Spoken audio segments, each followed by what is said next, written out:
Hi, welcome back guys. This is your sensei, back with another fanfiction. This is the movie of What if Naruto becomes stronger than 3 Sanin? Now before starting, please give this video a like and subscribe to the channel if you want more videos like this. Now let's get into the fanfic. It was a pleasantly cool morning as two figures trudged along the forest road to Kohona. They walked one behind the other, both with their heads down in deep thought. The figure up in front was a tall, well-built man with a long mane of spiky white hair with a horned hideet strapped to his forehead. The amount of baggy clothing the man had on and the huge scroll attached to his back disguised the fact that he well passed the prime years of his life. The second, shorter figure behind the older man was a teenage boy with radiant blonde, spiky hair, dressed in a long dark gray cloak that hid most of his well-defined body from view since it draped almost to the ground, had long loose sleeves and a high collar.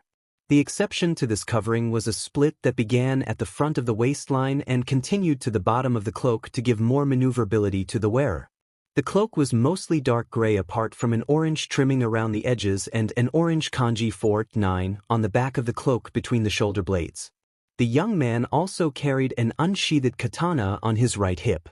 The blade's color was deep black, an unusual color for a katana. The sword had no visible guard crosspiece and the hilt was quite thin, only slightly thicker than the actual blade. If the hilt had any design, it was hidden by white cloth that was wound tightly the entire way up the hilt.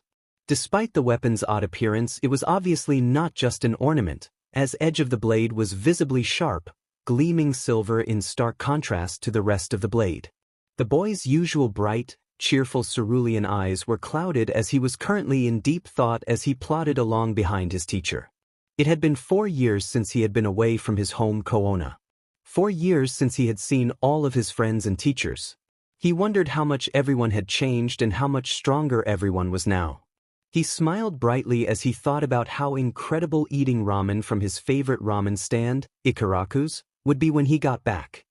His smile faded as one name manifested itself inside his head, Sasuke.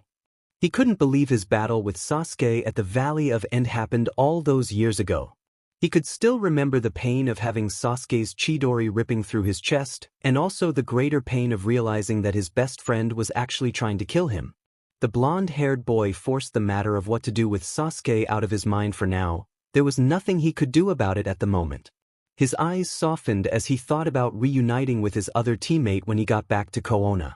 The teenage ninja reverted back to his natural cheerful mood, something that usually happened when he thought about his pink-haired kunoichi teammate.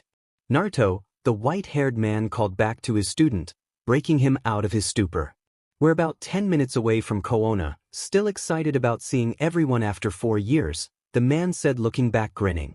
You bet Arrow Sanin, said Naruto giving his trademark grin, despite the tumultuous thoughts running around in his head. I can't wait to see how much everyone's changed over the years. Jiraiya blanched. Even after 4 years you still can't manage to treat your teacher with respect, said Jiraiya shaking his head in mock depression. Still, I think they'll be more shocked to see how much you've changed. You're definitely not the same brat you used to be, said the toad Sanin. More than you know, Arrow Sanin, chucked Naruto. I still haven't shown you how much stronger I've become in the last year training with Uncle B. Jiraiya's smile faltered as he thought about the past year. When Jiraiya had taken Naruto away for a long-term training journey, he originally envisioned it taking about 3 years so Naruto would be ready to at least survive being hunted by the Akatsuki. Then near the end of the 3-year stint, Jiraiya was informed by Kohona's Hokage, Tsunade the Slug Sanin, to leave Naruto under the tutelage of Kumo's Jinchuriki, Killer Bee, and come back to Kohona. Naruto was only told the basic reasoning of this decision, so Bee could teach Naruto to control and, if possible, work alongside the Kyuubi to increase his power. However, this was more wishful thinking as no one really expected the Kyuubi to ever be accept anyone enough to lend them its power, let alone work alongside someone. However, there was another reason the Hokage wanted Naruto to stay away from civilization, train and be hidden for another year that Naruto didn't know about, and it was that reason that caused Jiraiya's smile to falter. It was well known that the organization Akatsuki was after the Jinchurikis for the tailed beasts that were inside them. Tsunade had known that if Naruto knew that his Jinchuriki friend Gaara was under immediate threat, he would rush to help Gaara. Since Naruto himself was now under constant threat now from the Akatsuki and was not actually powerful or reliable enough after 3 years, letting Naruto get into a confrontation with the criminal organization was an unacceptable risk. While Naruto knew that the Akatsuki was going to going after the Jinchurikis eventually, he was told a lie by Jiraiya that he had another year to train before the Akatsuki made their move, so he would be content to stay training with B and stay out of the way where he couldn't be found and captured. Jiraiya was deeply saddened that he was forced to lie to his favorite student, but he understood the reasoning behind it and agreed it was necessary for Naruto's safety. So Killer Bee had been sent from Kumo to train Naruto in the wilderness to help him communicate and control his tailed beast for a year. Jiraiya had now returned to Naruto 1 year after leaving him with B to take him back to Kohona. A lot of things have happened that Naruto doesn't know about. I wonder how he's going to take the news that we lied to him and that we are possibly on the brink of another war. Pondered the toad Sanin sadly. And I'd really hate to be the person that has to break it to him that Gar has been killed. Jiraiya and Naruto finally reached the huge wooden gates of Kohona after their long journey. Naruto looked up at the monolithic entrance and smiled. "Ah, this brings back some memories," exclaimed Naruto as he surveyed the village from outside the entrance. "Ahaha, you're sounding like an old man, Naruto. You're not old enough to feel nostalgic," laughed Jiraiya. Naruto scowled at his teacher as they walked through into Kohona. "Shut it, you super pervert. At least you got to come back home after 3 years, not 4. Izumo and Kotetsu were the chunin that worked guarding the entrance into Kohona as the bickering teacher and student walked into the village. Izumo was woken out of his lazy stupor as he recognized one of the figures walking past. "Hey Kotetsu. Wake up. Isn't that Jiraiya-sama, the toad Sanin?" Izumo said to his partner, shaking his shoulder. What? Oh, see, yeah it is. But who's the guy walking next to him?" muttered a still drowsy Kotetsu. "I don't know, but his spiky blonde hair is familiar." "Oh my god, is it?" began Izumo. "Yep, it's him," interrupted a grinning Naruto who had overheard Izumo's last sentence as he walked past. "How've you guys been without me running around causing havoc?" "I'll be honest, it's been a lot more boring since you left," said a smiling Kotetsu. "Who would have thought I'd miss you pulling all your stupid pranks?" "Agreed," said Izumo, who was still slightly shell-shocked at the sudden reappearance of the blonde boy. "You've grown a lot, Naruto. You're not a little brat anymore. Nice sword and get up, by the way." Naruto smiled. "Yeah, I've definitely changed a bit, and thanks. You think I look more mysterious now," said Naruto as he drew his cloak around him and pulled a scarily accurate expression of a look that a certain S-class Uchiha criminal favors. "Still the same Naruto, I see," chuckled Kotetsu. "It's good to see you haven't changed that much." Yep, I'm still the same lovable prankster I always was, just stronger," said a grinning Naruto, scratching his head. "Well, I better get going. I have to report to Granny. See ya." Naruto waved as he jogged off to catch up with Jiraiya. "Well, that was a surprise," said an amused but bewildered Izumo as he looked on after Naruto as he walked off further into the village. "Yes, but a nice one. He's changed a lot over the years. I wonder how his friends are going to react," said Kotetsu as he smiled. Naruto's head was turning different directions so fast as he looked at everything in the village, he looked like he was shaking his head. "Calm down, Gaki, you'll have time to see everything again soon," chuckled Jiraiya. "Plus you don't want to look uncool in front of your new admirers, do you?" As he noticed that quite a few of the girls they were walking past were giving Naruto a thorough looking over and were blushing slightly. "Come on, Sanin, I'm sure they're just curious about me because of my clothes," said Naruto as he scratched the back of his head, embarrassed. Jiraiya guffawed. "I'm sure you haven't really noticed since you've been away from society for nearly 4 years, but you've physically matured a lot, Gaki. I expect you'll be getting quite a bit more female attention from now on.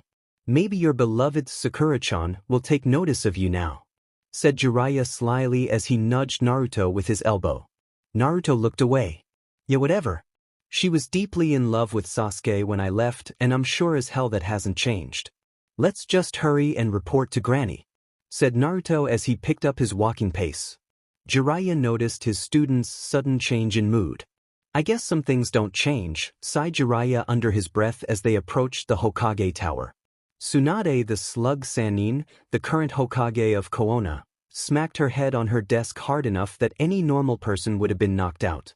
She'd come into her office this morning to find Shizune stacking about 10 trees worth of paperwork on her desk. It had been just over an hour of stamping forms and signing papers, and the pile of paperwork hadn't seemed to have diminished at all. Damn that Gaki and Jiraiya for convincing me to take this job, thought Tsunade sourly. I knew I was going to regret it, but that Demon Naruto was so convincing. Her eyes softened as she thought of the blonde ninja. She missed him more than she let on to anyone. He brought a certain light to her day that made her life that much more bearable. She didn't realize that most people that knew Naruto felt the same way. She was just about to start another grueling session of paperwork when Shizune burst through her office door out of breath but smiling. "You have visitors, Tsunade-sama," breathed Shizune. Why the rush, Shizune? And why are you smiling so much?" asked Tsunade curiously. "Someone's returned from their training trip," said Shizune, still smiling. "I'll go and bring them in now." Returned from a training trip. Who's? Tsunade froze as she realized who the mysterious visitors must be. As she came to this conclusion, Naruto and Jiraiya came into the room, Naruto with a big smile on his face. "Hey Granny, it's been a while," said Naruto cheerfully as he walked in. "Naruto." Tsunade had a trace of tears in her eyes as she walked out from behind her desk to embrace the young man. Naruto accepted the hug, still smiling. He had missed Tsunade as much as he had his friends while he was away. She was a makeshift grandmother despite her appearances as far as he was concerned. Tsunade pulled out of the embrace and held Naruto at arm's length. "Kami, you've grown, Naruto," exclaimed Tsunade, taking in the little boy-turned-man in front of her. "Everyone's going to be in for a shock when they see you," she smirked.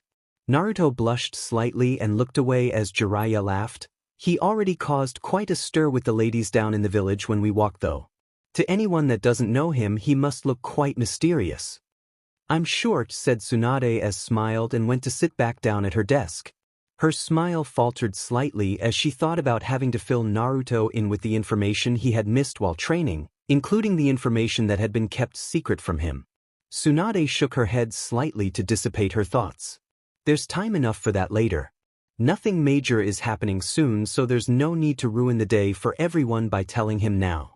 So are you just going to stand there, or do you mind filling me in on what you've been up to for the past 4 years? Sakura was having a pretty uneventful morning so far. She'd woken up and immediately looked at the picture of the old Team 7 she had on her dresser, just like she did every single morning. She sighed looking at both Naruto and Sasuke, wishing things were simple and happy as they were back then. Instead of gazing at Sasuke like she had for the first few years of her teammates leaving the village, she found her eyes lingering on Naruto. She had thought it was proof of how much she loved Sasuke by how much she missed him when he left, but she realized that now she missed Naruto even more. Sakura still hadn't figured out what this meant. Naruto had always been a constant of life for her. She'd never worried that one day he'd be gone. When she found out that he was leaving for 3 years to train, she'd never thought how much of an impact him being gone would have on her. After about 2 years of Naruto being away, it was like a light had gone out inside her. The only thing that kept her motivated was the fact that she thought Naruto was coming back in 1 more year. When she found out he was staying away for at least another year to train, she broke down crying, in her room of course. She didn't want anyone to think she was weak. Everyone else missed him too. She felt so alone with both of her teammates gone. She didn't feel she had anyone to really talk to about anything with. That incident with Sasuke when her retrieval team tried to take him back to Kohona 2 months ago was still troubling her and had increased her depression. Sakura shook her head violently. She knew thinking back to what had happened when she confronted her crush would only lead to more tears. It had been 4 years now since Naruto had left, and Sakura was still hoping each day that this was the day that he came back. She never would have thought it before, but she missed his goofy smile, his laugh, and his never-back-down attitude. She missed the happiness he brought to the village and to her. Sakura forced herself to block out the depressing thoughts and focus on her duties. She had been burying herself in her training with Tsunade more than usual this last year. Tsunade guessed correctly that this was to take her mind off Naruto. At the moment, Sakura was on her way to see Tsunade so she could pick up some advanced sealing scrolls to store various medicines in for long missions. She knew that with Akatsuki's plans were coming to a head that there was inevitably going to be fights that Naruto was involved in, and she wanted to make sure that she wouldn't be a burden to him. As she entered the Hokage Tower, she blushed slightly as she realized she actually wanted to impress Naruto when he got back, something she'd never even thought of doing before he left. She shook that line of thinking out of her head before she confused herself and continued making her way to Tsunade's office. I already know most of what happened for the first 3 years. I want to know what training you did over the past year, said Tsunade quite irritably. Sorry Bachan, I haven't even told Ero Sanin about what I learnt with Uncle B. I guess I'll show everyone some of what I can do after I've met up with everyone again and everything's calmed down a bit, said Naruto apologetically. To be honest, Naruto was quite hesitant about telling anyone just exactly what he could do now, let alone showing them. The fact is that he had gotten stronger. A lot stronger. Naruto, while totally confident in his newfound power, was still quite amazed at just how much he had improved over the last year. He knew that once he demonstrated his strength, everyone, especially Jiraiya, would be wanting an explanation of how the hell he'd done it.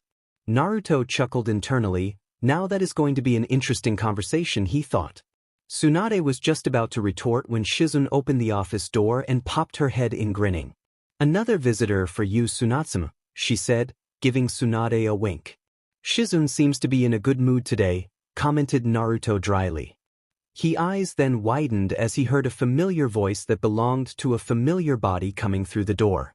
Tsunade-sama, I really need those sealing scrolls now because I'm going. Sakura began as she walked into the room and then stopped dead in her tracks as she saw the people in it.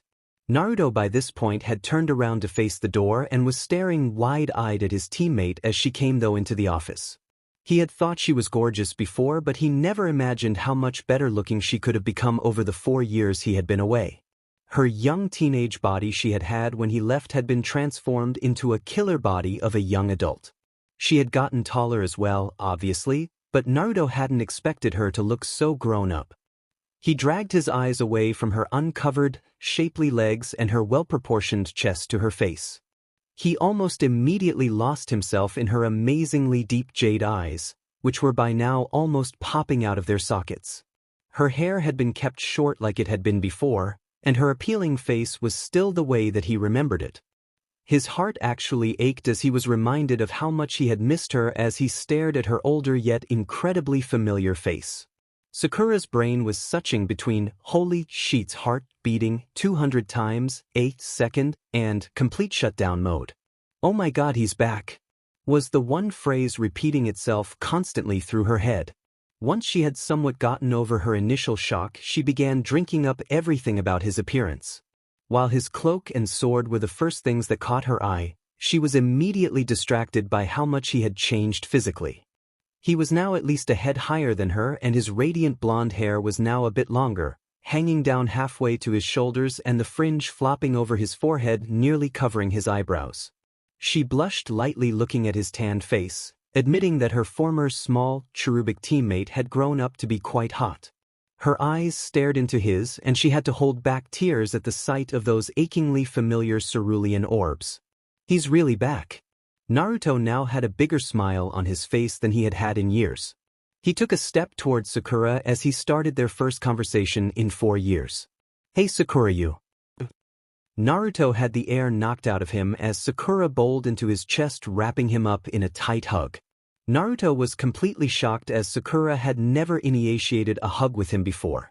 However, he found that he immensely enjoyed the feeling and definitely wasn't going to complain. Sakura, he began. You were supposed to come back after 3 years, you idiot. Sakura choked out as she buried her face into his shoulder and started crying uncontrollably, releasing all of the emotion she had kept bottled up inside her over the years.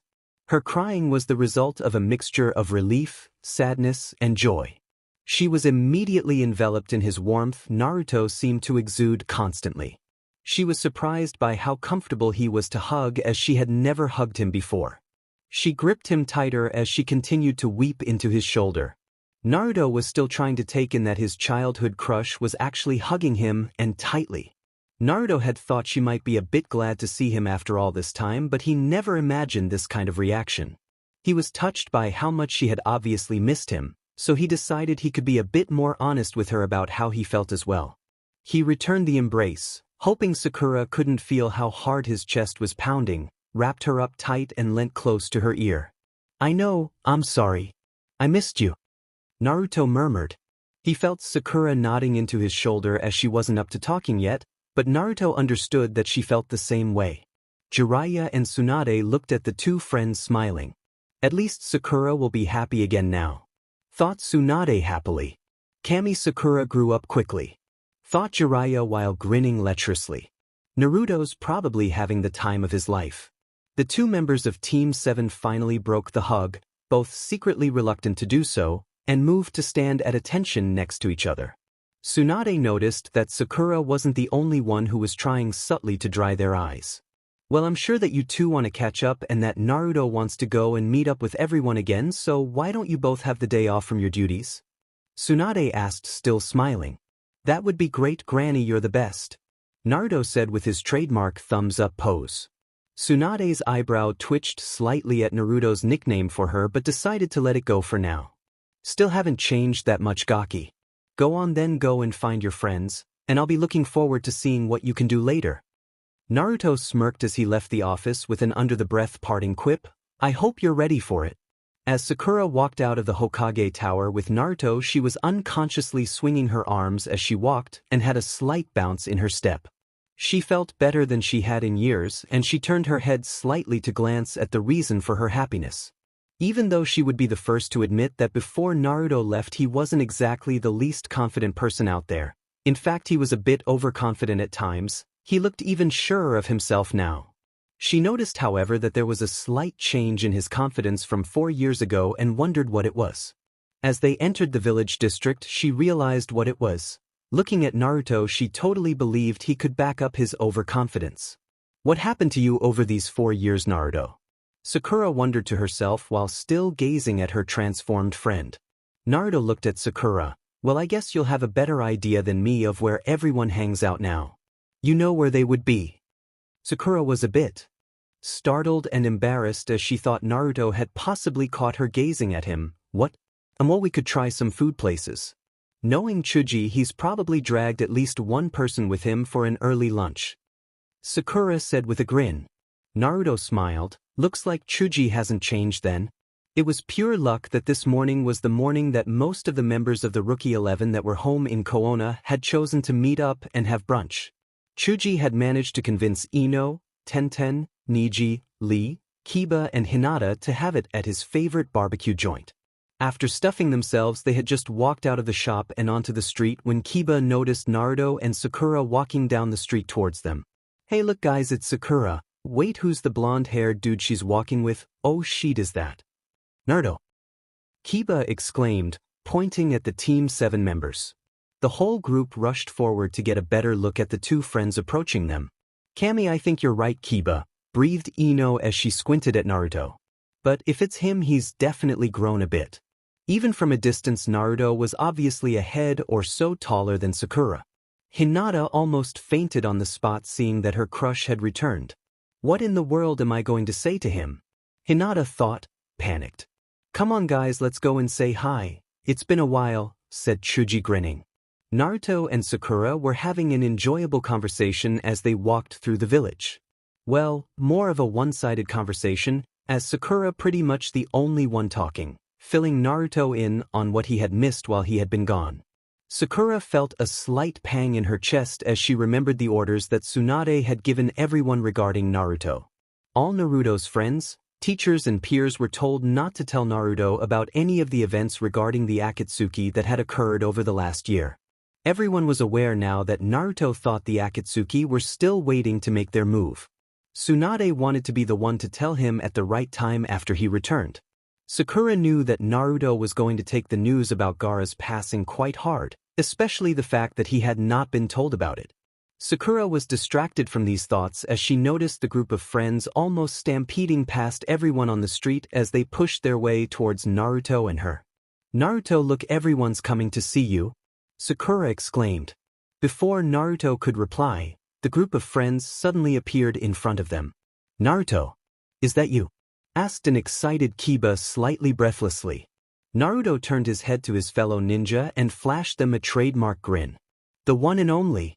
How've you guys been without me? You've all changed so much. Ino, Tenten and Hinata blushed slightly as they took in Naruto's appearance and saw his handsome face.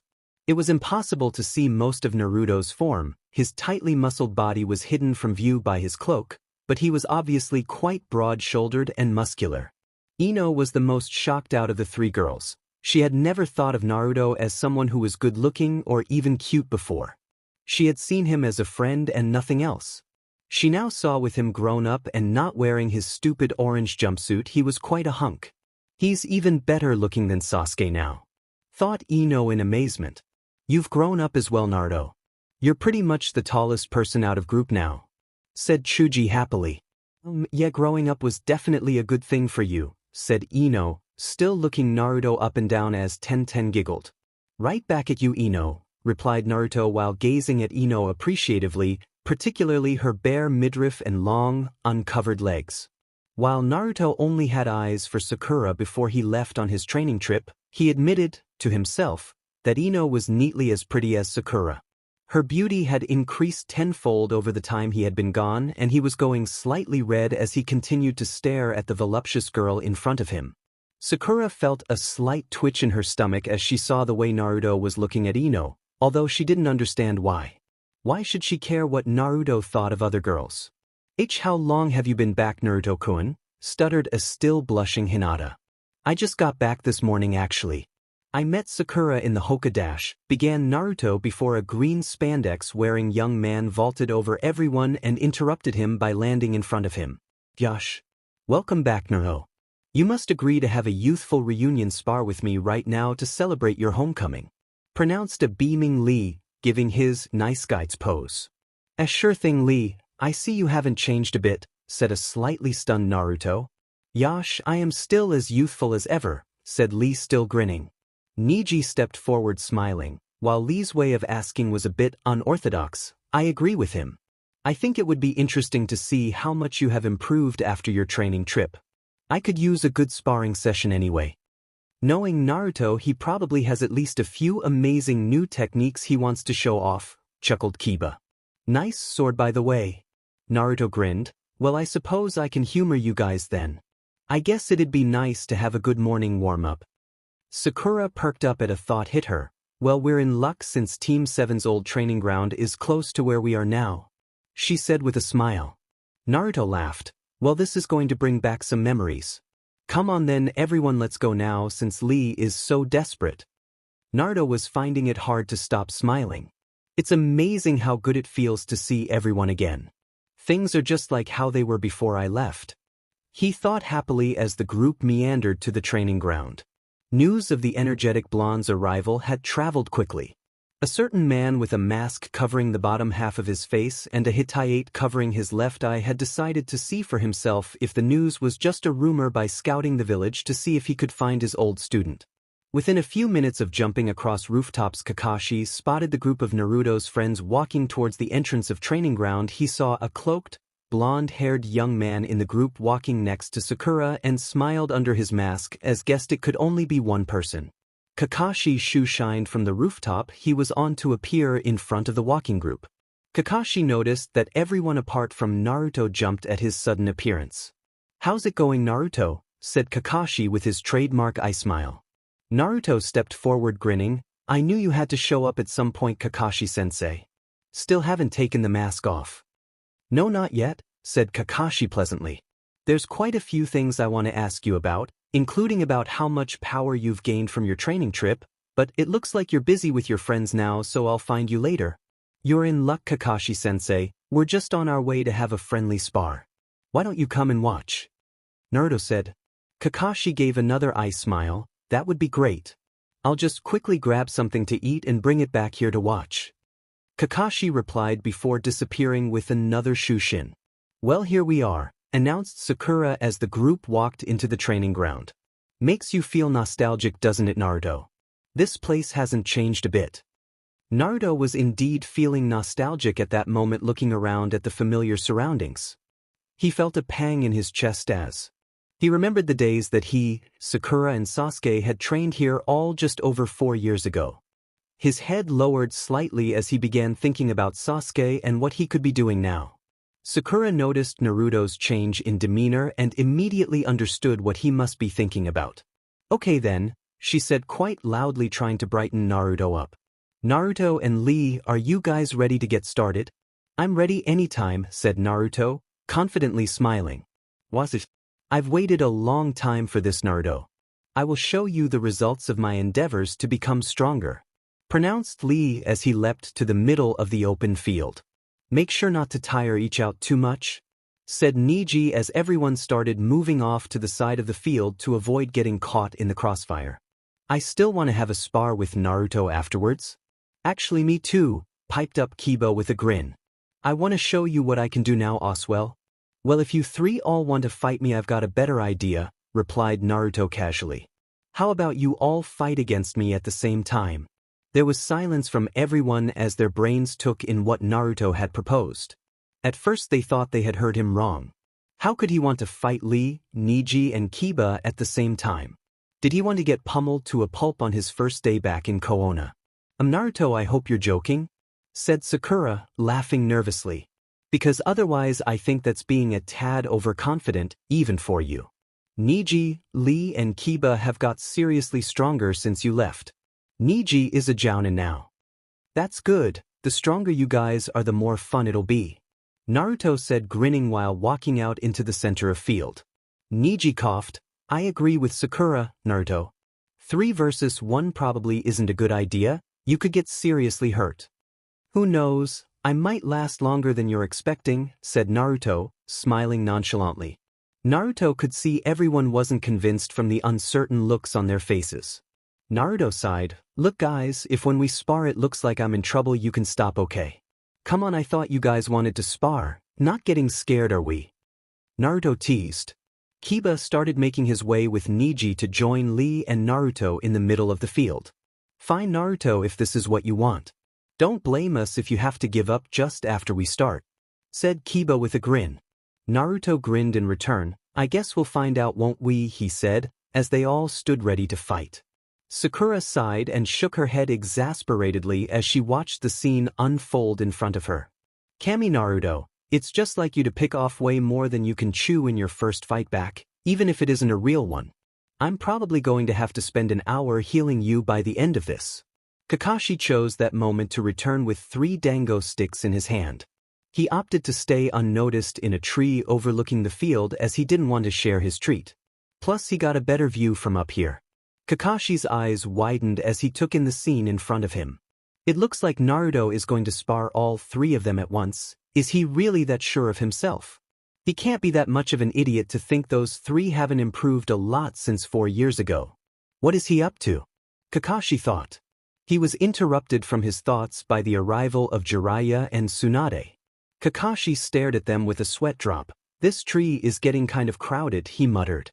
Jiraiya chuckled. Well, we didn't want to miss out on see Kohona's most unpredictable ninja in his first fight back. Even I don't know what he's capable of now, I haven't been with him for the past year. Jiraiya said. Shush, you two, they're about to start, said Tsunade irritably. I only have an hour before I have to get back to the office.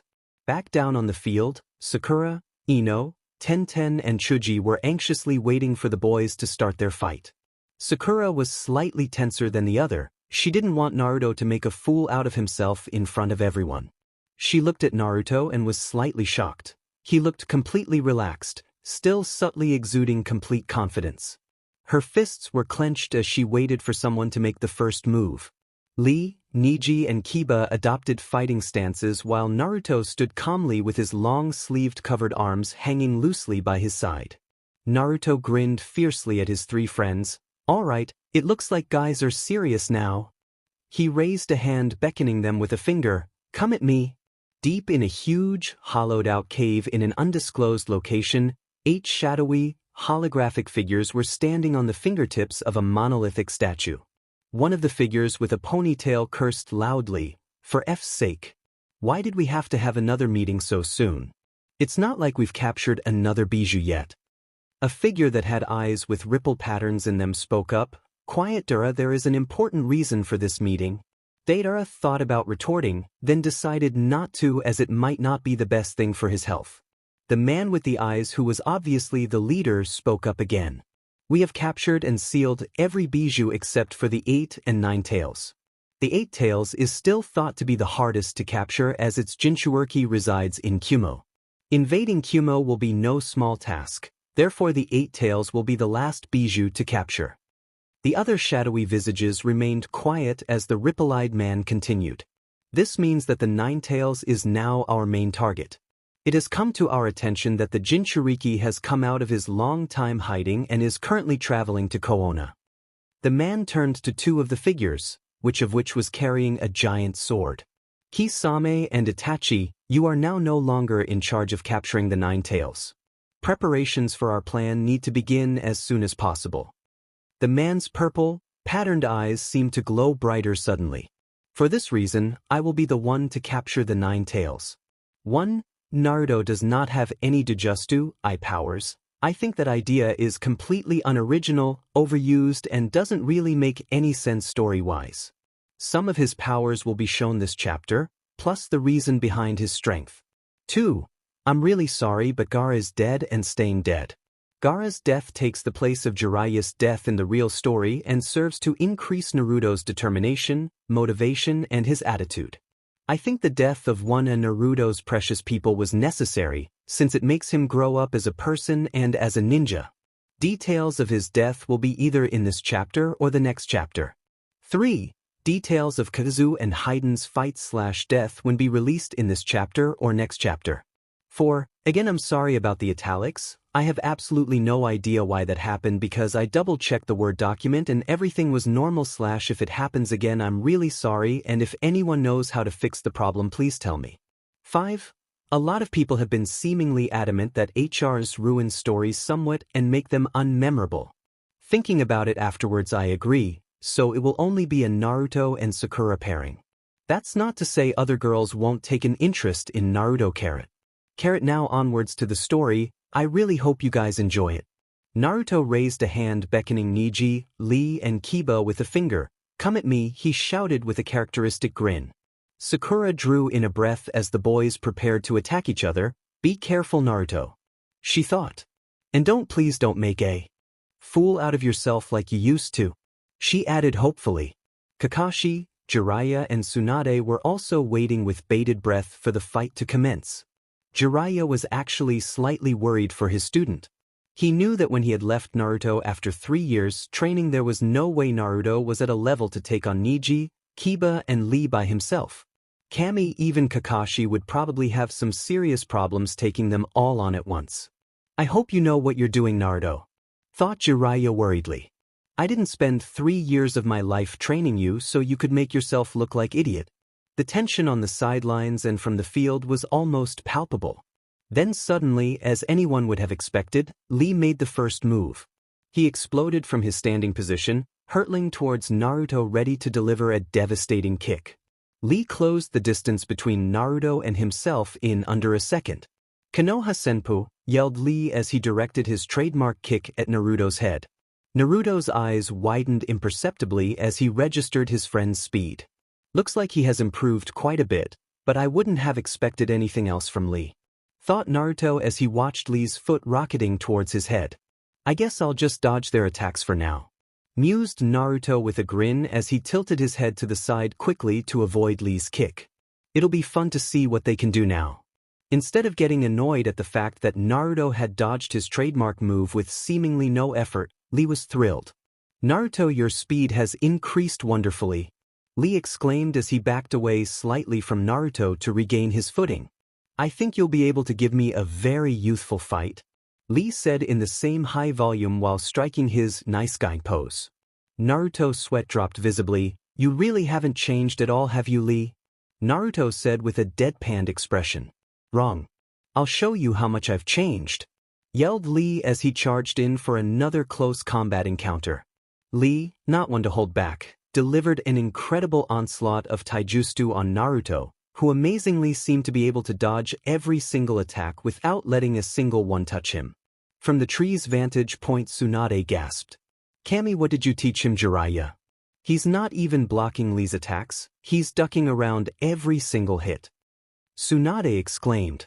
Jiraiya was just as shocked. Hey, I'd love to take the credit for this, but he sure as hell wasn't this good at dodging when I left him a year ago, he said. Kakashi, meanwhile, had noticed something odd that the two Sanin hadn't picked up on yet. What's up with Naruto's chakra? He thought, puzzled. Usually when Naruto fights he billows out his insane chakra like there's not tomorrow. At the moment I can barely feel any coming from him. What's going on? Down on the sidelines, Ino, Sakura, Chuji and Tenten were all astounded as Lee was completely unable to land a hit on Naruto. I don't know anyone that can dodge Lee's attacks like that, thought Tenten wide-eyed.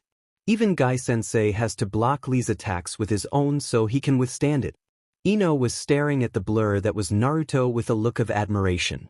So he doesn't just look amazing, he's gotten way better at fighting Oswell.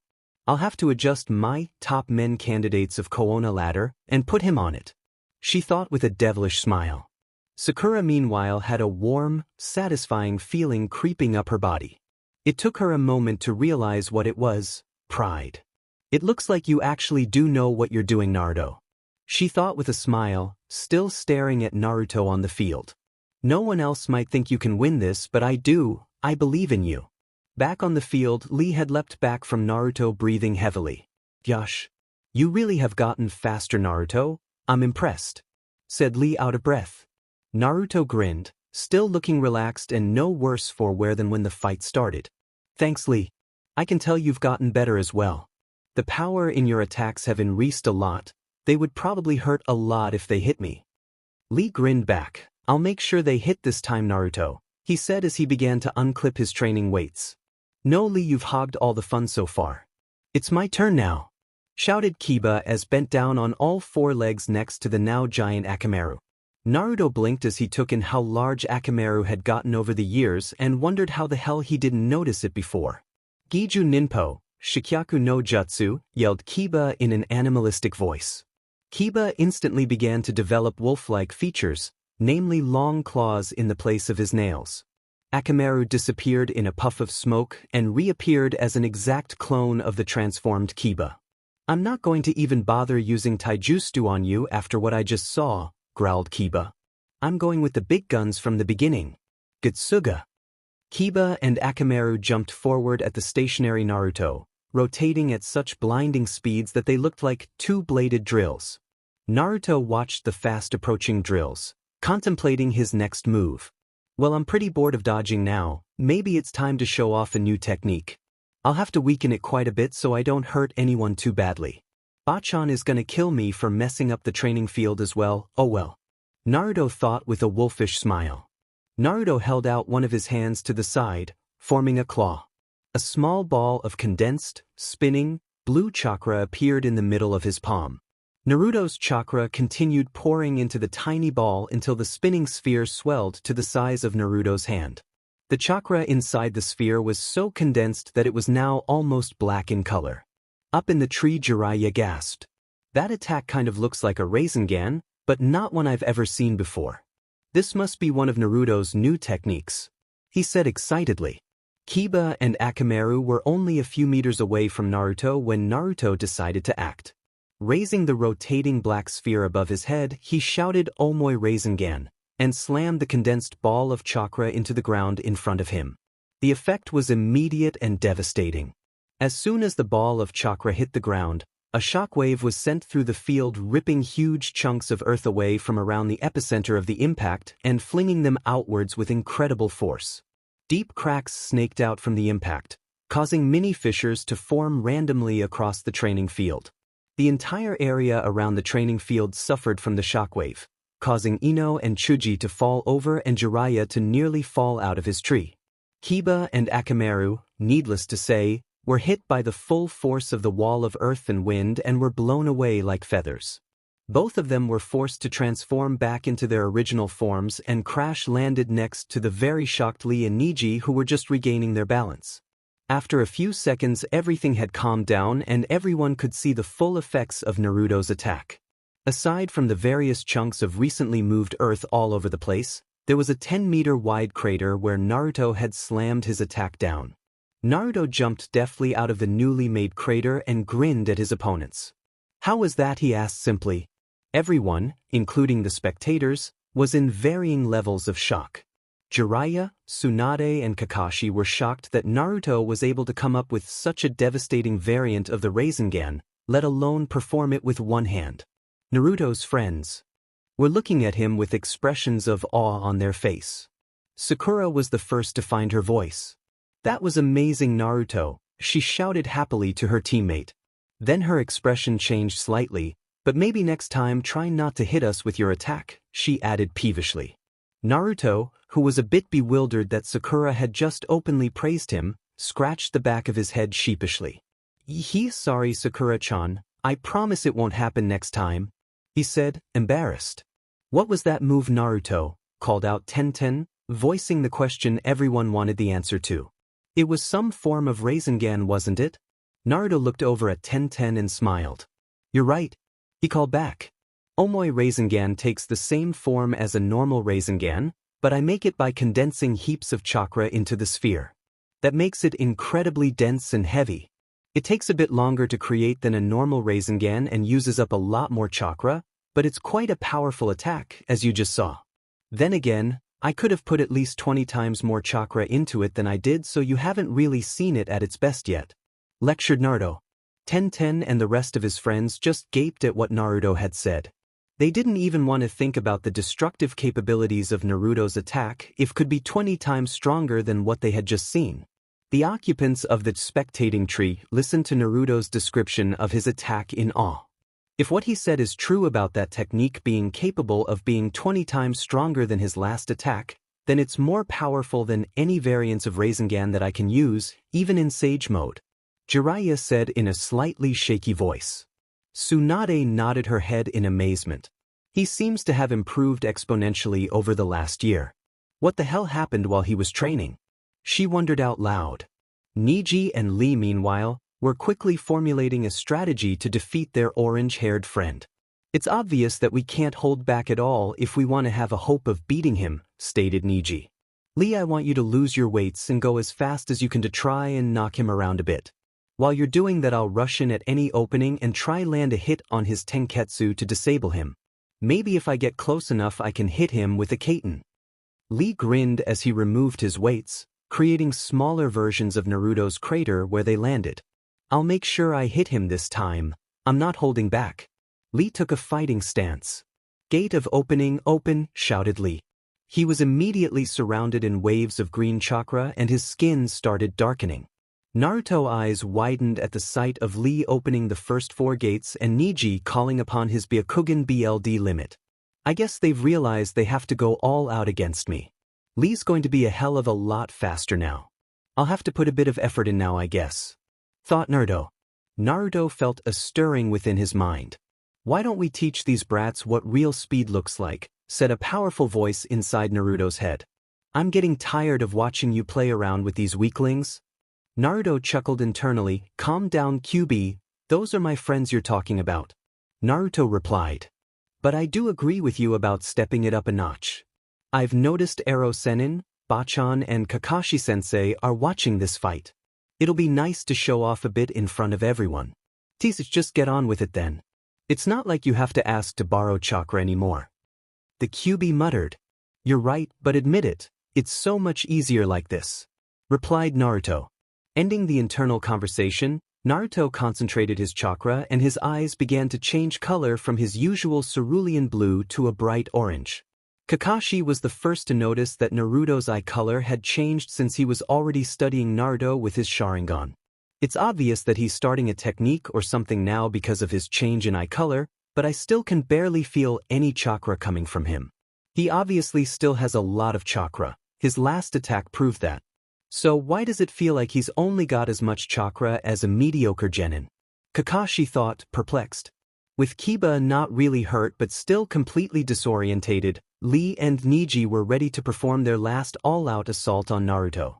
Naruto's eyes seemed to be slightly glowing bright orange now, something that Niji picked up with the aid of his Byakugan. Curiosity piqued from seeing Naruto's odd chakra, Niji used his BLD limit to look at Naruto's chakra system. He gasped at what he saw. "Naruto!" Niji exclaimed. "Your chakra is—" "I know, Niji." Naruto cut him off. "But I'd prefer to tell everyone about it in detail after the fight is over, if that's okay?" Sure," Niji stuttered, still trying to make sense of what he had seen inside Naruto. Lee had now had enough of waiting and was raring to go. "Niji, I'll take the lead, try and find an opening," Lee said before taking off so fast from his standing position it looked to everyone watching that he had teleported away. Almost everyone. Naruto grinned as he saw Lee leave an indentation in the ground where he took off from and rocketed towards him. "It's time to let loose a bit," thought Naruto with a foxy grin. Lee smiled as he threw a fist at Naruto's still form. "Looks like you can't dodge this one, Naruto," Lee thought victoriously. Suddenly, as Lee's first was a few inches away from Naruto's face, Naruto suddenly vanished and reappeared a few meters away from where he had been a millisecond beforehand. Lee's eyes widened to the size of dinner plates. Even with most of his gates opened and all of weights off, he hadn't even seen Naruto when he had dodged his fist. Lee turned his head in shock to Naruto's new position. What was that? I didn't even saw you move," Lee said in a bewildered voice. Naruto was about to reply when suddenly Niji's voice interrupted him. "Now Lee, together," shouted Niji from behind Naruto. 8 trigrams 128 palms, he roared as both he and Lee converged on Naruto from front and behind. Even though Lee was a constant blur of motion and Niji's 128 separate moves were indistinguishable to the naked eye, they were not nearly fast enough to land a hit. Naruto was moving so fast dodging his two opponents that there were multiple after images of him left behind from his movements. Naruto was teleporting to different locations so fast that nobody watching could determine where he actually was. Finally, after about 10 seconds of the inhuman display of speed, Naruto appeared about 10 meters away from Lee and Niji, who were breathing heavily with their hands on their knees. On the sidelines, everyone was speechless yet again. No one had ever seen speed like was Naruto had just displayed. Everyone in the Kohona 11 was adamant that Lee was the fastest in their group by miles, and Naruto had just put Lee's unhindered speed to shame badly. The spectators in the tree were just as gobsmacked, but for another reason. "That speed," began Kakashi. "I haven't seen that kind of speed since Minato's Flying Thunder God Jutsu," finished a wide-eyed Jiraiya. Minato needed to use marked kunai to use that ability though. Naruto just seems to be teleporting constantly, and to wherever he wants to. After this fight I definitely need to have a talk with him. "How the hell? Can you move so fast?" breathed Niji. Naruto grinned nonchalantly. "It's one of my original and favorite techniques, Shidenho. Like the name says, it allows me to take a step of varying distance in a flash," Naruto explained. "I concentrate my chakra everywhere in my body, then push out large amounts of chakra from my feet to blast me off to wherever I want to land. The stepping part happens incredibly quickly, that's why it probably looked to you guys like I was teleporting. It does use up huge amounts of chakra though, so I tend not to use it all the time." "It was amazing, Naruto. There's no way I could possibly keep up with that kind of speed," admittedly. Lee's eyes widened as Naruto suddenly disappeared. Lee heard a voice from behind him. "I think it's time to end this spar then, guys. It was fun while it lasted," said Naruto from behind Lee. Before Lee could react, Naruto drove a fist into Lee's stomach, who careened into Niji, who was standing next to him. Both boys landed next Kiba, who was still kind of out of it. Seeing the spar end, Sakura, Ino, Tenten, Chuji and Hinata rushed out onto the field to check up on Naruto's mildly injured opponents and to congratulate the completely unscathed Naruto. Tenten ran over to Lee and Niji while Hinata ran to check on Kiba. They both gave thumbs-up signals to tell everyone that they were okay. The first person to make it to Naruto was Sakura. "Naruto, that was amazing," said Sakura as she came up to Naruto, blushing slightly. Inwardly she cursed herself. "Why am I blushing at something like this? Is something wrong with me?" she thought. Naruto scratched the back of his head and smiled back. "Thanks, Sakura-chan. That really means a lot hearing you say that," he replied without thinking, instantly freezing as he realized what he had just said unintentionally. Sakura looked up at Naruto confused. What do you mean by that? She asked curiously. Naruto began to feel more stressed than he had during his spar. Well, he began, trying desperately to think of something that sounded plausible to cover up his blunder. Mercifully, he was interrupted by a clapping Jiraiya who was approaching with Kakashi and Tsunade in tow. Well, Naruto, you definitely have some explaining to do, like how the hell you improved this much in 1 year. Jiraiya said somewhat proudly. Kakashi coughed slightly. I'd also like to ask you about your chakra, Naruto, he said, earning glances of interest from everyone. Why is it that I can only sense low amounts of chakra coming from you, even when you attack? Everyone was looking at Naruto curiously now. Naruto looked down slightly. I guess you noticed then, said Naruto in a low voice. Sakura looked at Naruto quickly, shocked by how serious he had become all of a sudden. She stared at his face, trying to discern what was wrong. Naruto himself was feeling a tumult of emotions. He had known that when he returned to Kohona he would have to at some point tell everyone what had happened to him over the past year. Mainly one event that had changed his life for the better. He did not regret what had happened at all. In fact, he was unbelievably happy.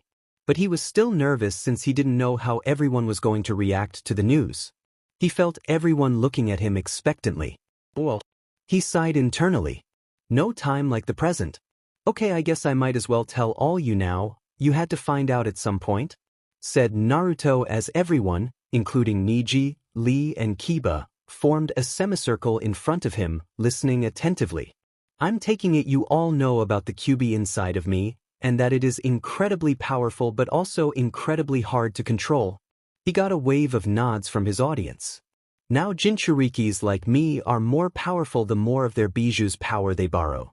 So it stands to reason that if a Jinchuriki can control or work together with their biju, then they are going to become incredibly strong. During the last year, I have been training with a Jinchuriki from Kumo, Killer Bee. He is amazingly strong because he and his biju work together in perfect harmony and have mutual respect for one another. The purpose of me training with B was to see if I could learn how to control the QB a little bit better and use its powers easier. There wasn't really much hope of me being able to achieve the same relationship with the QB that B has with his biju, the Eight Tails. This is because the QB is known to be so full of hatred that the thought of it working together with someone was an unrealistic dream. Jiraiya nodded impatiently. He knew everything of what Naruto was telling them already. This was just for the benefit of Naruto's friends. Naruto suddenly smiled. So it was a real shock when 7 months ago the QB decided to work together with me and lend its power to me, he said, still smiling.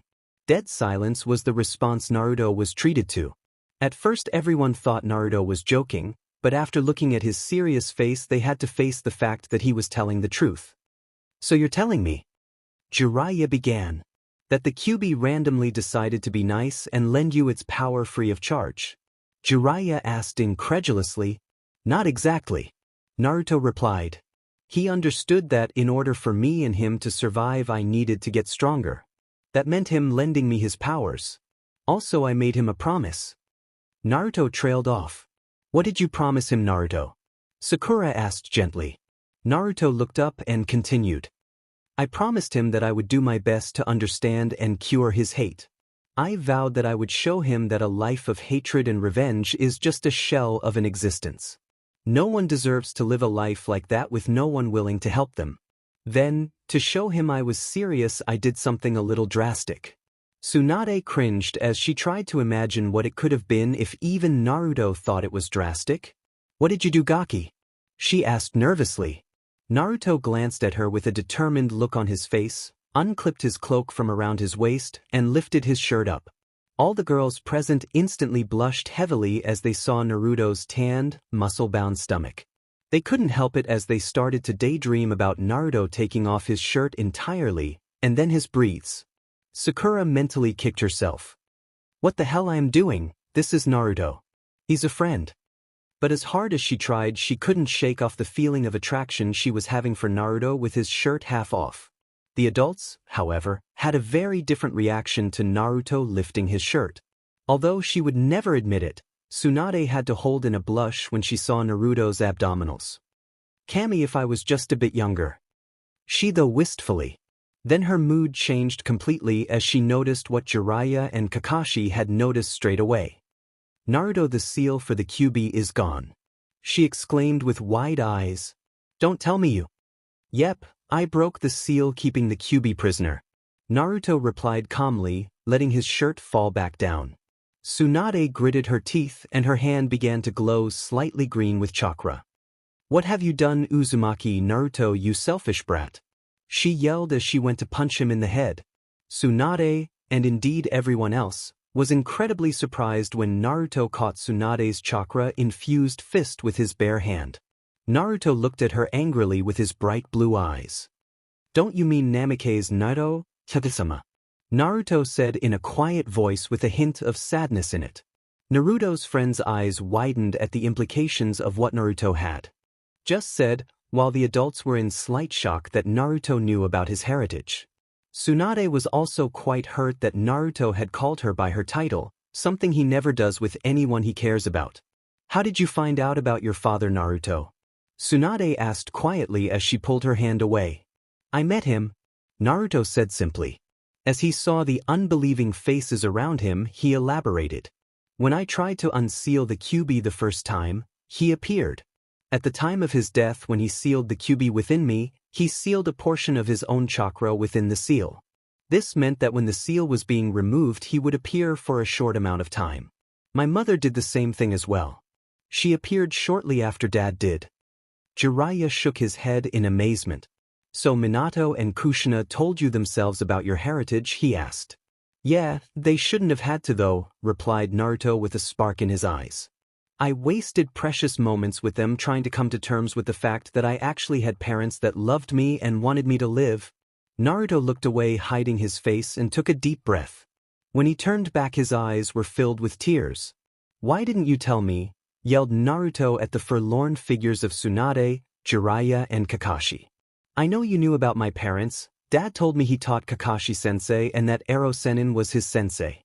Why couldn't you have at least told me that I had parents who actually loved me enough to die for me?"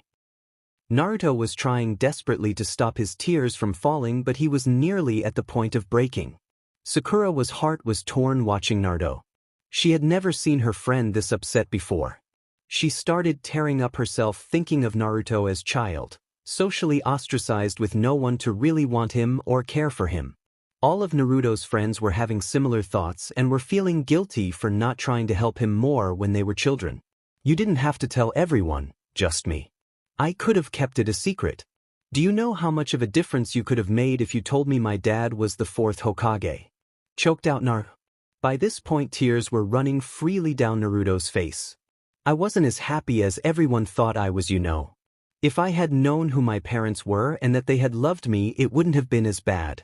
I probably wouldn't have thought about ending my dash." He was cut off by Sakura rushing forward and embracing him tightly. Even in his incredibly emotional state, Naruto was still taken aback that Sakura had her arms wrapped around him. "Don't say it, Naruto," whispered Sakura, her forehead resting on Naruto's collarbone. "You can be upset and angry. You can cry as much as you want and shout as much as you want. I promise I'll be there for you and help you through it as much as I can. But please don't say things like that ever again. Don't even think about it." Sakura gripped Naruto's cloak and clenched her fists as she tried not to cry, but she couldn't help from sobbing slightly. "Saku," Naruto whispered in a hoarse voice. Then his emotions took over completely and he let himself go. He buried his face in Sakura's neck and began to cry uncontrollably. He wasn't just crying because of his parents now, he was crying because of what Sakura had just said to him. No one had ever said anything like that to him before. Sure, people had tried to console him when he was younger, but no one had ever said they would be there for him like she just had. As he feebly attempted to wrap his arms around her for comfort as he continued sobbing, he realized that his feelings for his teammate had not changed at all. He still loved her immensely.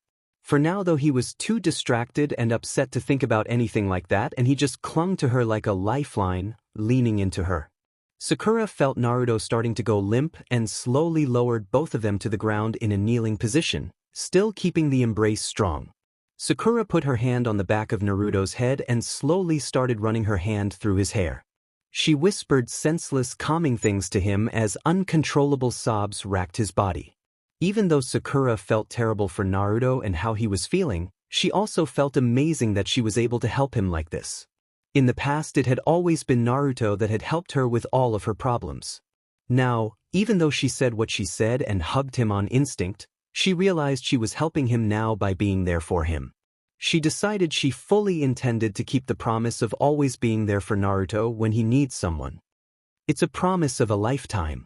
She thought with a smile, remembering the words Naruto said to her all those years ago. The group of friends and adults watched the tender scene unfold with varying emotions. All of them were happy that Naruto had someone's shoulder to cry on, even though a few of the girls were slightly jealous that it wasn't their shoulder. Jiraiya and Kakashi had sorrowful looks on their faces as they considered their decision not to tell Naruto about his parents as a child. Tsunade was almost crying herself think about how Naruto had pretty much admitted he had had suicidal moments as a child. Niji coughed quietly as to not disturb the Team 7 members on the ground. I think we should leave them alone for now, we can always talk to Naruto later. He muttered under his breath. The rest of the group nodded and gingerly walked away from the training field. Kakashi followed suit and walked off in the other direction. Jiraiya followed him until Kakashi stopped at the edge of the training field. I know we had our reasons for not telling him, Kakashi murmured without turning around. And I know those reasons were good reasons. But I wonder if in the end it was worth it.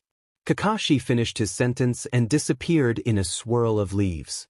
Jiraiya looked up at the sky. I'm sorry if I failed you, Minato. I'm such a lousy teacher. He thought as he searched the sky with eyes for something he would never see. The only person remaining on the field watching the oblivious, crying teammates was Tsunade. She looked at the emotionally ravaged blonde-haired boy with pity. I'm so sorry, Naruto, but it's not going to get easier from now on. She thought as she turned on her heel and silently stalked off towards her office. Tomorrow I'll have to tell him about Gaara and the Akatsuki, it can't wait any longer. After about 5 minutes of crying, Naruto had finally settled down and was breathing evenly. Sakura still had him in a hug that she was reluctant to end, which didn't seem to be a problem since Naruto was making no moves to break away. Do you feel a bit better now, Naruto? Sakura asked softly. There was no reply from Naruto, all Sakura could hear from him was his steady breathing. Naruto? She asked again, moving his head backwards so she could look at his face. She grinned slightly as she realized that Naruto had fallen asleep in her arms after his emotional breakdown. Sakura relaxed her grip, which caused Naruto's forehead to rest against her own. Even though Naruto was asleep, Sakura still blushed at their close proximity to each other. She stared at his closed eyes and his slightly open mouth and felt something unknown well up inside of her. On an impulse, she cupped his face with her hands, tilted her head up and kissed him on the forehead. She immediately pulled back, blushing heavily. What the hell? What made me do that? Sakura thought wildly. She relaxed as she looked at Naruto, who was still sound asleep. Thank Kami he didn't wake up. That would have been awkward trying to explain that. She thought, relieved. Sakura decided that as much as she was enjoying holding Naruto, it was becoming a bit uncomfortable. She slowly moved herself into a sitting position, still holding Naruto up, and then lowered Naruto's head into her lap. She twisted Naruto slightly so he was in a comfortable laying position on his back and then began to play his hair again. This situation is nothing like what I envisioned happening today, thought Sakura as she stared at Naruto's now grown-up face. But for some reason it's made me really happy. Sakura smiled, something she had been doing a lot today, and relaxed to enjoy the moment. In a few minutes Sakura had fallen asleep sitting up, her hands resting on Naruto's chest, with a smile still lingering on her lips. Revelation: Sakura was woken up by the sounds of birds chirping loudly nearby.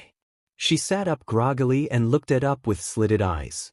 The sky was beginning to darken and had a red glow across it, courtesy of the lowering sun on the edge of the horizon. Did I sleep all through the afternoon until sunset? Wondered Sakura, still half asleep. As her body began to come to life, she felt a weight on her lap and looked down, forgetting what it was. As soon as she saw Naruto's golden hair, memories shot back into her head. Naruto coming back to Kohona, Naruto's spar, him getting upset with Jiraiya, Tsunade and Kakashi for not telling him about his parents, and finally herself embracing Naruto and trying to calm him down. Another memory came back to her as well, the one of her kissing Naruto on his forehead while he was asleep. Remembering her actions caused her to blush. Why did I do that? I've only ever felt like doing that sort of thing to Sasuke. It's not like I could like Naruto, that's just stupid. Sakura debated inside her head. For some reason though at the time, kissing him on the forehead seemed like completely the right thing to do. As Sakura was thinking this, she stole another look down at still asleep friend. As she was completely awake now, her eyes actually registered how Naruto was positioned in her lap, causing most of her body's blood to rush to her face. In his sleep, or Sakura hoped in his sleep, Naruto had turned over onto his side and nuzzled further into Sakura's lap. This caused Naruto's face to become dangerously close to Sakura's more private area. Plus his arms had risen above his, one fully resting on her thigh and the other one was extended behind Sakura on the ground wrapping around her, giving the impression that Naruto had tried to bring Sakura closer to him in his sleep. As Sakura's blush lessened somewhat as she realized that there couldn't have been any SXL motive behind his position, she realized that what he was doing was kind of cute. It was like he was scared she was going to leave, so he had tried to wrap her up while still lying down. Still, thought Sakura, there's no way I'm letting him wake up like this. After training with Jiraiya for 3 years, he probably has enough perverted thoughts running through his head. Sakura started to move backwards while gently shifting Naruto off her lap and onto the ground. As she finally got Naruto of herself and stood up, Naruto's body noticed the warmth it had been enjoying had left, causing him to wake up. Unlike Sakura, who woke up groggily, Naruto shot up instantly awake, something that was the result of undergoing rigorous training in dangerous environments. I'm still at the training ground. Why is it dark? Questioned Naruto out loud, looking around. As he caught sight of Sakura, she looked at him and smiled. You've been asleep since just after your spar, answered Sakura. I fell asleep as well and just woke up a few minutes ago, so I decided to wake you up as well. She decided to leave out the part that Naruto had fallen asleep in her arms and then had been sleeping on her through the afternoon. Ah, Sakura-chan, I was having a really good dream, grumbled Naruto as he stood up. Probably something about a lifetime supply of ramen, right? Asked Sakura with a grin as she watched him get up slowly. Instead of laughing and agreeing with her like Sakura expected, Naruto reddened slightly and turned his head away from her. Yeah, something like that, he answered vaguely. Before Sakura could question his behavior, Naruto had turned back to her with a serious yet happy expression on his face. Sakura, about my outburst about my parents? Naruto began slowly. Sakura walked up to him and gently touched his arm. Naruto, you don't have to talk about it if you don't want to, I'm fine with everything, don't worry. Sakura said softly. No, that's not it, Naruto replied. He looked up into Sakura's eyes and she was taken aback by the amount of warmth and happiness that his eyes showed. I wanted to say thank you for what you did for me, Naruto blurted out quickly before he lost his nerve. No one has ever done that for me before, saying what you said and holding me like you did. There's never been anyone that cared about me that much in my life. So I just wanted to say thank you, it means more to me than you could imagine. Naruto finished, still looking into Sakura jade eyes. Sakura herself was lost for words. She had never known Naruto to open up like this to anyone before, let alone be this eloquent and soft. She was lost in his eyes, still trying to formulate a reply when Naruto continued. It makes me really happy to know that you don't want me to be upset, and I want you to know the same goes for you too, said Naruto, suddenly looking serious. I want you to be as happy as possible too, so I promise I will get Sasuke back for you this time. I won't be a failure to you anymore. With those words, Naruto turned around and started walking briskly towards the exit of the training ground. Sakura was rooted to the spot, both in shock of Naruto's seriousness and from the brief look in his eyes she had seen when he reminded her of his 4-year-old promise. He had turned around quickly, hoping that she wouldn't notice, but Sakura had seen a glimpse of the hurt in his eyes when he mentioned making her happy by bringing Sasuke back. By turning around, Naruto had missed something though. When Naruto had told Sakura about what he still wanted to do for her, he expected her to react with happiness and excitement about the chance of her long-time love returning to her. This was another reason he had turned around quickly and walked off,